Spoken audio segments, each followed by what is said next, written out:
Hello there everyone, I'm Diesel and welcome to a bit of a new series that I've decided to call Diesel's Coffee Den. As you know, my moniker is, well, Sebespresso, and yet I have not done one single video that's coffee related on my channel. I know, it's criminal. So today I have decided to right that wrong and review some coffee. Because who else but a coffee derg to let you know if coffee is good or coffee is, well, not so good. Now, before we get into tasting or making any coffee, let me just say for the record that I'm not a professional taster of any kind. I'm just a coffee enthusiast that, well, also happens to be a dragon. So take my advice with a ground of espresso. Anyway, I think it's time we get onto the coffee itself. Today, I will be reviewing not one but two coffees, both of which come from Godiva. As you probably know by now, Godiva is mostly known for making, well, chocolate. But of course, they make products besides chocolate, such as, well, chocolate coffee. I bought this bag from a Godiva retailer in a shopping mall, and I bought this one from, well, Marshall's for $8.99. Why I spent $8.99 on pre-ground coffee, I have no idea. So needless to say, I don't really have high hopes for this.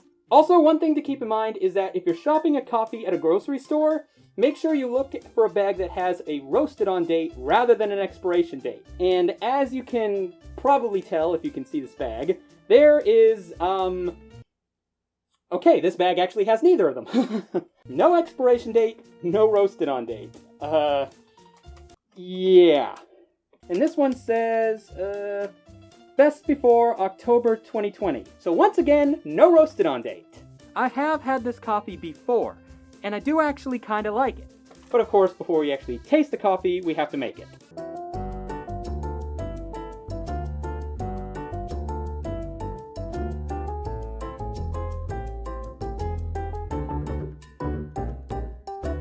Alright, we have waited, the water is boiling, and now it is time to make some coffee.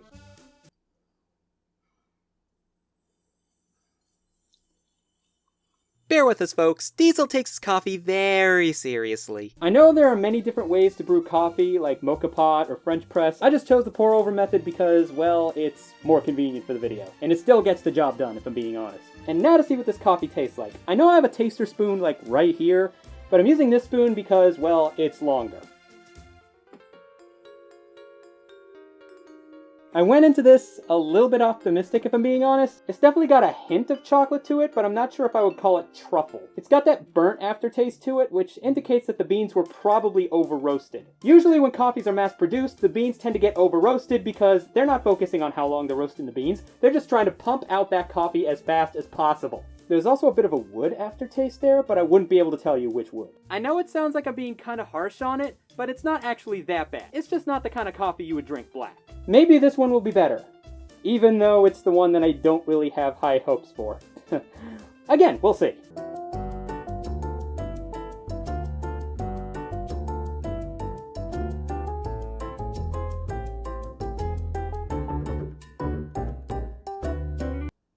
Coffee number 2, even though I don't have high hopes for you. Okay, right off the bat, more chocolatey than the first one, which was surprising. Oh, I forgot to mention, the first one did smell like chocolate. This one, for some reason, it has a stronger chocolate flavor than the one that actually came from the place. But this one came from the store? Why? I don't know why the store-bought one smells more chocolatey and kinda nutty, actually. And once again, time to see if this actually tastes as chocolatey as it smells.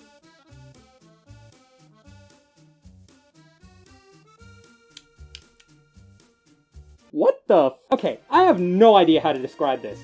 Not only did it smell more chocolatey than the other one, but this one tastes more chocolatey.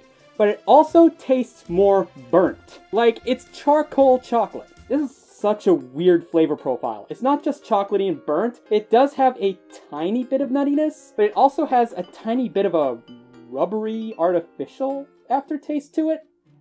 If that makes sense. Basically, if you took unsweetened cocoa, charcoal, some sort of nut, part of a car tire, add some water, mix it together, you'd get this. It's weird, but I kinda don't think it's that bad. I mean, it's not good. It's not good by any means, but if you're into weird coffee flavors, you may kind of get a kick out of this. So now that I've tasted both coffees from Godiva, what is my final verdict?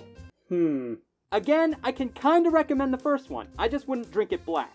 But with regards to the second one, if you're not into weak or weird coffee, take your racing car and pass by Lady Godiva, you do not want to stop at all.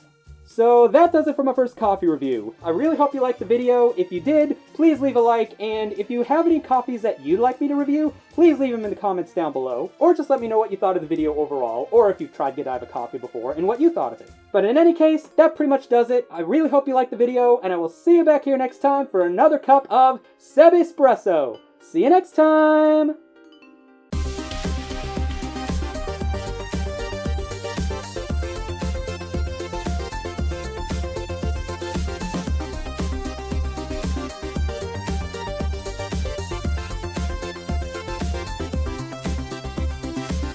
I'm okay.